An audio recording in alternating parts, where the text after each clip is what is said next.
सुनहरी मछली। एक दिन समुंदर से एक मछली तीरते तीरते तालाब आ गई। वो बहुत अनोखी थी। तालाब की मछलियाँ उसे गौर से देखने लगी।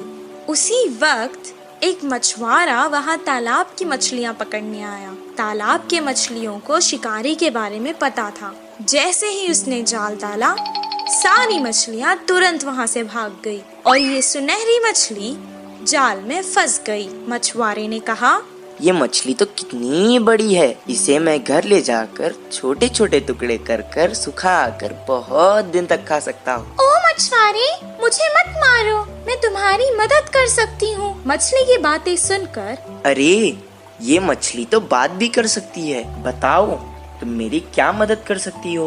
अभी तो मैं तुम्हें तालाब से निकालकर घर ले जाता हूँ, वरना तो तुम मेरे हाथ से निकल जाओगी। वो मछली को पकड़कर घर को जाने लगा। वो घर पहुँच गया। वो कहने लगा, ए मछली, तुमने तो कहा था कि तुम मेरी मदद करोगी। मुझे बहुत भूख लग रही है, करो मेरी मदद अब। तभी अचानक उसके आगे बहुत सारा खाना प्रकट हुआ। वाह वाह, इतना सारा खाना! मैं तो तुम्हें यहाँ मारने लाया था, तुमने तो जादू ही कर दिया। इतना सारा खाना मुझे तुमने दिया, अब तो तुम मेरी सबसे अच्छी दोस्त हो। दोनों खुशी खुशी रहने लगे। एक दिन वो बहुत उदास था। मछली ने उसे देखा। क्या हुआ दोस्त, आज तुम बहुत उदास लग रहे हो। अब से तुम्हें मैं कभी नुकसान नहीं पहुँचाऊंगा। मेरी उम्र के बच्चे सभी पाठशाला जाते हैं, मुझे भी पढ़ना पसंद है, पर हर रोज मैं जाल लेकर मछली पकड़ने जाता हूँ। तुम पाठशाला क्यों नहीं जाते?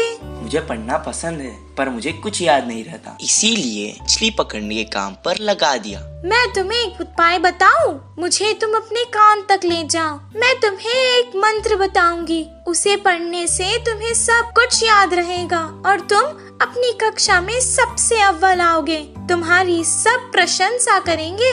अच्छा, बताओ। मछली ने उसके कान में एक मंत्र बताया।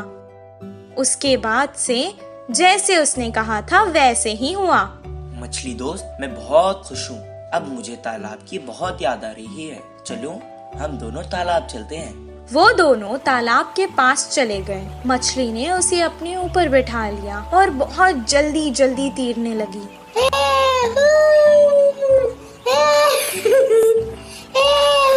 और उसने सारे तालाब की सैर करवाई उसे। सबको देखकर वो बहुत खुश हुआ। जब उसका मन भर गया, वो वापस घर जाने लगा। मछली ने कहा, दोस्त, तुम अकेले ही क्यों जा रहे हो? मुझे भी अपने साथ ले जाओ। मैं जितना खुश पाठशाला में होता हूँ, आज मैंने देख लिया कि तुम उतना ही खुश तालाब में होती हो। मैं तुम्हें तुम्हारी खुशी से दूर नहीं कर सकता, इसीलिए मैं तुम्हें यहाँ छोड़कर जा रहा हूँ। मैं वापस जरूर आऊँगा दोस्त। इस कहानी से हमें ये शिक्षा मिलती है कि जिस काम में हमें खुशी मिलती है वही काम करना चाहिए और जहाँ रहने में खुशी होती है वही रहना चाहिए। कौवे की चालाकी।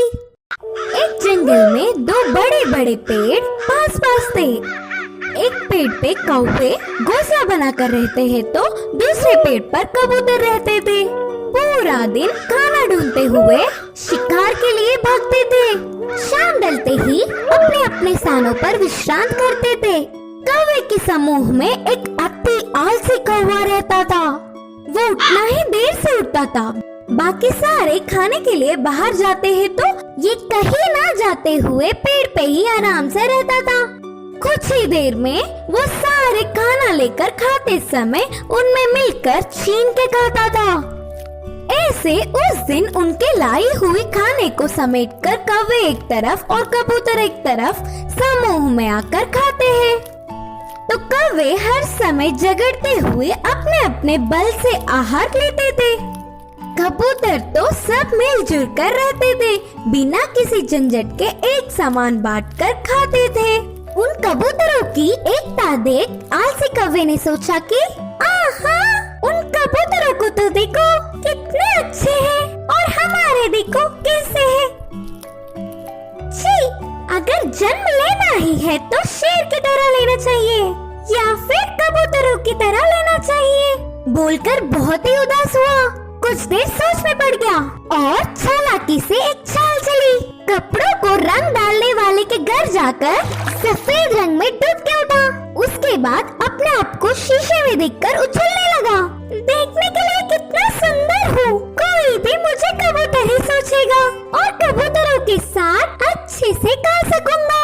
उड़ते हुए जाकर कबूतरों के समूह में मिल गया।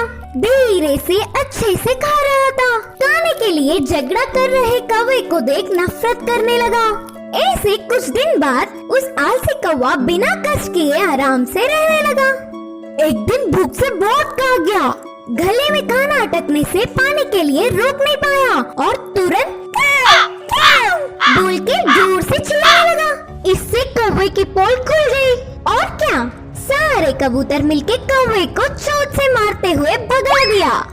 अरे बाबा, थोड़ी भी रहम ना खाते हुए चोट से मार रहे हैं। अब फायदा नहीं, मैं मेरे रूप में बदलना ही ठीक है, बोल के सोचकर पानी में डूबा।